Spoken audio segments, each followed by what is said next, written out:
le mode d'emploi.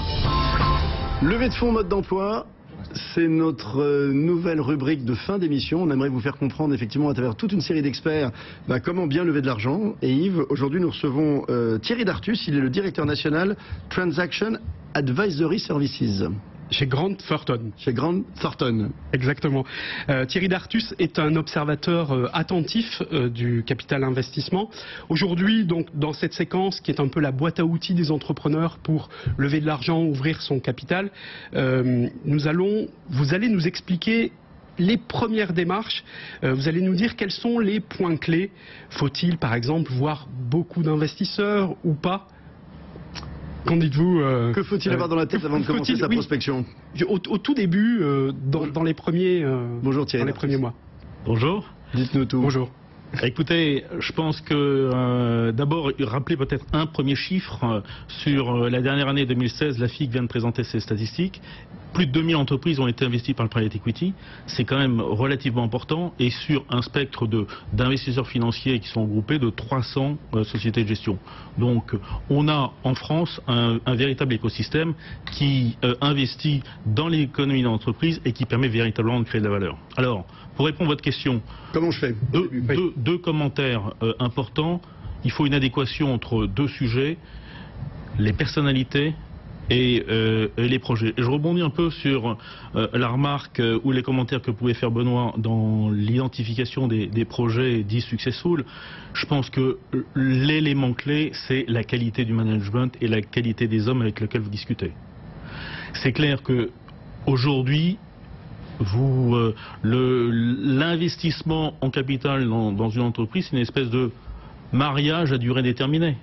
Et donc, pour pouvoir véritablement être un partenaire avancé de concert pour créer de la valeur, il faut véritablement on soit aligné sur la vision stratégique et sur le développement. Ok Thierry, mais cette rubrique elle est faite pour ceux qui nous écoutent, qui cherchent des fonds auprès de fonds.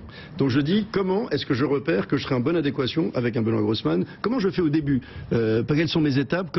Quelles sont les questions que je me pose avant d'aller voir des fonds d'investissement? La première chose, c'est de bien comprendre est-ce que le projet a financé. Puisque bien évidemment, vous n'allez pas financer un projet de start-up techno ou de recherche de la même manière qu'un projet de capital développement avec une véritable nécessité de renforcer des fonds propres pour financer la croissance ou se développer. Donc identifier bien la cible des fonds qui correspondent à mon besoin. Exactement. Premier point. Le deuxième sujet, les tickets. Parce combien que là je lève? Combien j'ai besoin pour financer mon développement. Parce que là encore, vous n'allez pas vous adresser de la même manière à un fonds d'investissement qui investira sur des petits tickets en minoritaire, comme vous pourriez vous adresser à des fonds plutôt majoritaires qui souhaitent investir sur du capital développement majeur ou du capital transmission. Troisième question. Le troisième sujet...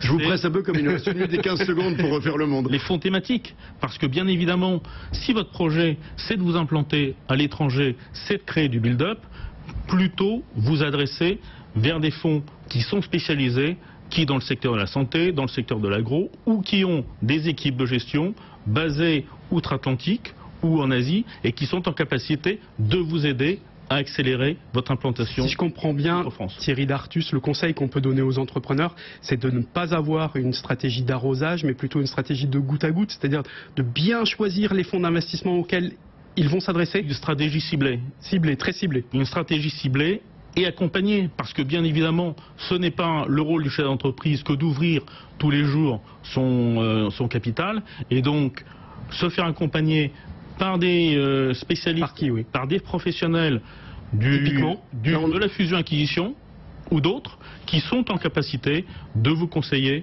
et vous adresser aux bons investisseurs. Merci Thierry Dartus. Désolé, je pense que cette rubrique est un peu courte par rapport à tout ce qu'on a envie de partager.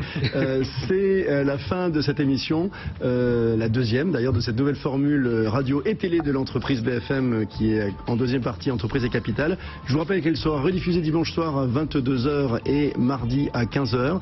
Quant à nous, on se retrouve en direct le week-end prochain pour une nouvelle édition de l'entreprise BFM. Bonne fin de week-end à tous. Ciao. BFM Business, l'entreprise.